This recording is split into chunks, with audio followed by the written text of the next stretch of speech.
Você já viu que a excentricidade entre elementos de placa e barra possui suas particularidades e que se você não estiver preparado para entendê-las, você pode ficar perdido. Nessa aula a gente vai finalizar esse estudo e você vai estar preparado para entender melhor esse comportamento em suas estruturas. Mas se você ficou com alguma dúvida, deixa aí nos comentários que eu vou te ajudar. E não se esquece, se esse material está te ajudando, deixa o like e compartilha com seus amigos. Vamos para a aula.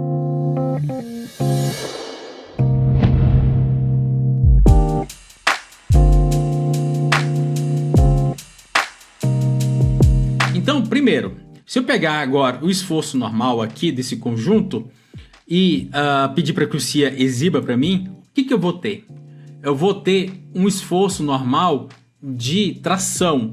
Quer dizer, nesse momento, eu estou fazendo o seguinte aqui para o CIA. Eu estou pegando essa seção transversal, né? Então aqui, nossa seção transversal que a gente está utilizando, para ficar claro para vocês. E aí, eu estou pedindo para o CIA, me mostre o valor de normal da barra. Só que ele está me mostrando o valor de normal só da parte inferior. É só essa região de tração. Então, ele está me mostrando apenas a parte inferior. Então, ele está me mostrando só o que ocorre na nossa viga, que está aqui a parte inferior, tá? Então, como ele está vendo só a parte inferior, ele só está vendo o esforço de tração. Aonde está a compressão? Está no elemento 2D. E aí, como é que eu faço para o CIA me mostrar o valor da integração total da estrutura?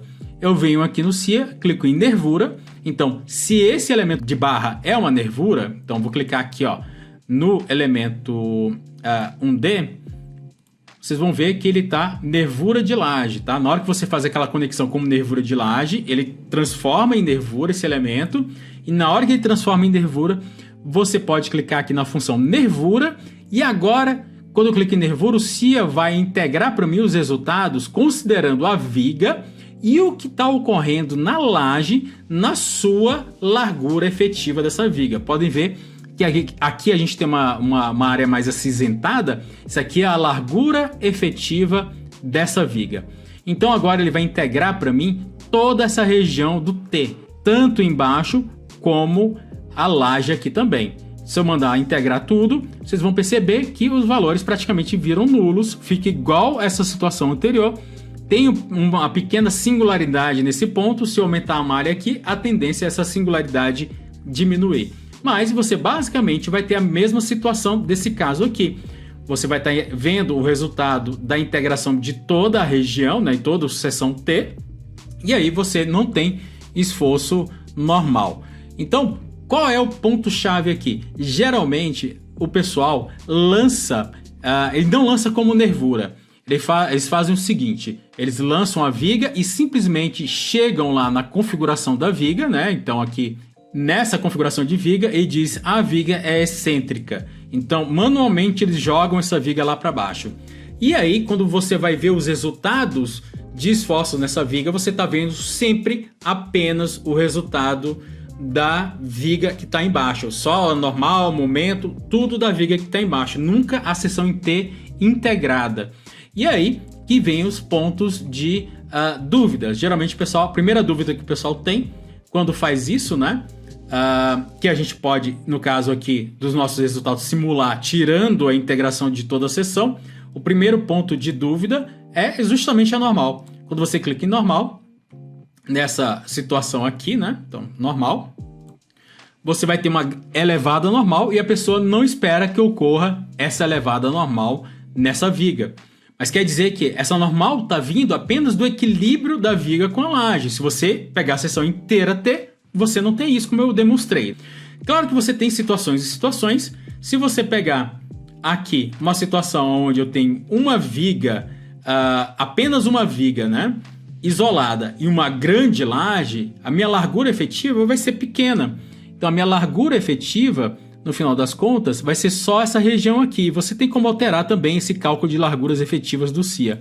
Mas a minha seção T é só isso daqui. Só essa região.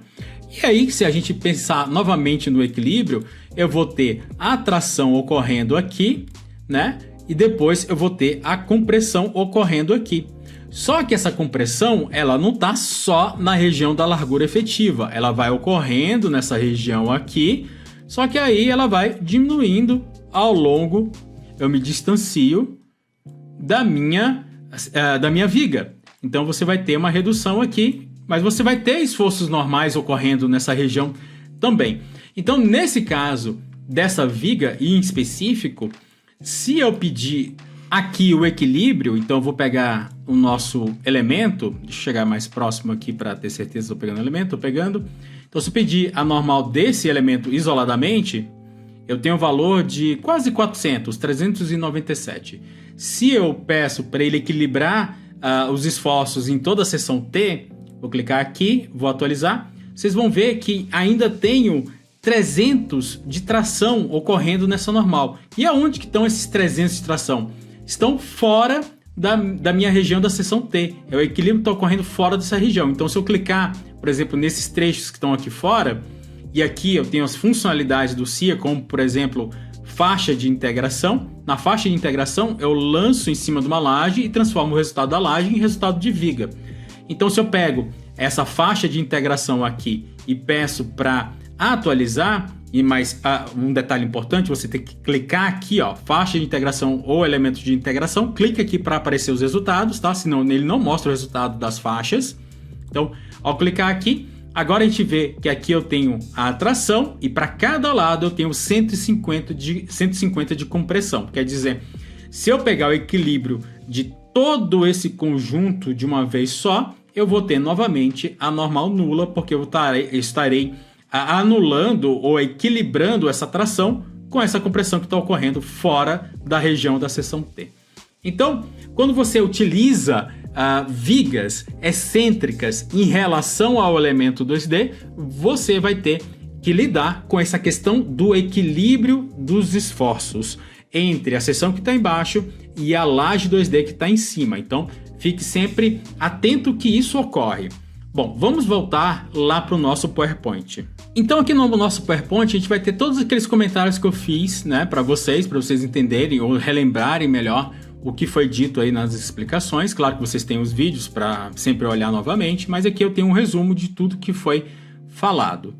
Bom, passando aqui, eu quero chegar em um dos últimos slides sobre excentricidade.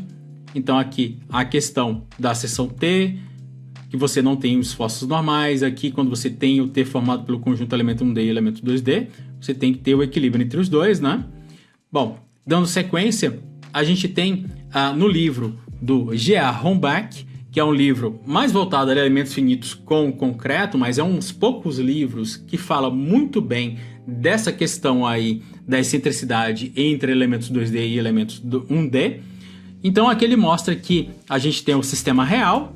Se você modelar toda a tua estrutura com elementos 2D, digamos, é o mais próximo do real. Aqui é o nível de precisão. Então, aqui é o sistema real, aqui modelado com elementos 2D seria o mais preciso. O segundo tipo de modelagem é a modelagem do SIA, então é uma das mais precisas. E ainda tem um outro tipo de modelagem, onde você gera a seção T dentro de um elemento 2D, que é uma modelagem utilizada aqui dentro do SimGeni, mas de forma mais automática, pelo modelo de análise mista do SIA.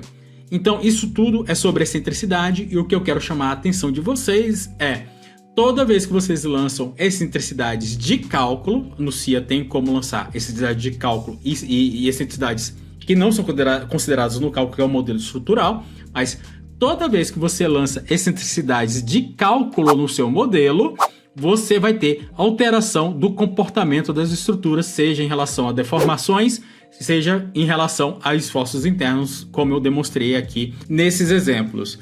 O nosso modelo não tem nenhuma alteração de excentricidade que a gente vai realizar.